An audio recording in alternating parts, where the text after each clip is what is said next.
এদিকে রাজধানীর বাইরে ধাওয়া পাল্টা ধাওয়ার মধ্য দিয়ে চলছে সকাল সন্ধ্যা হরতাল। রাজশাহীতে কুমারপাড়া দলীয় কার্যালয়ের সামনে থেকে বিক্ষোভ মিছিল করেছে আওয়ামী লীগ। সারা বাংলাদেশে নতুন করে উত্তেজনার ঢেউ। সাবেক প্রধানমন্ত্রী শেখ হাসিনার ডাকে 18 জানুয়ারি অনুষ্ঠিত হলো এক ঐতিহাসিক বিক্ষোভ মিছিল ও হরতাল। আওয়ামী লীগের তৃণমূল থেকে ছাত্রলীগের কর্মীরা এই কর্মসূচিকে সফল করতে একত্রিত হয়, আর এরপর পরই সারা দেশে শুরু হয় এক নাটকীয় পালাবদল।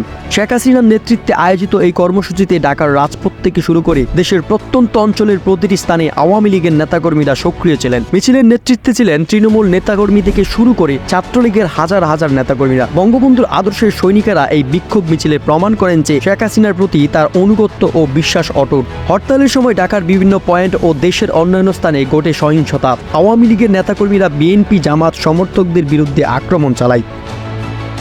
কিভাবে আপনারা সংগঠিত হবেন, কি বার্তা নিচ্ছেন?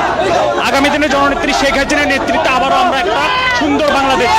আমাদের এখানে প্রত্যাশা একটি, যেটি হলো আগামী নির্বাচনকে কেন্দ্র করে যারা এই বাংলাদেশকে অস্থিতিশীল করতে চায় তাদেরকে আমরা দাঁত ভাঙ্গা জবাব দিব।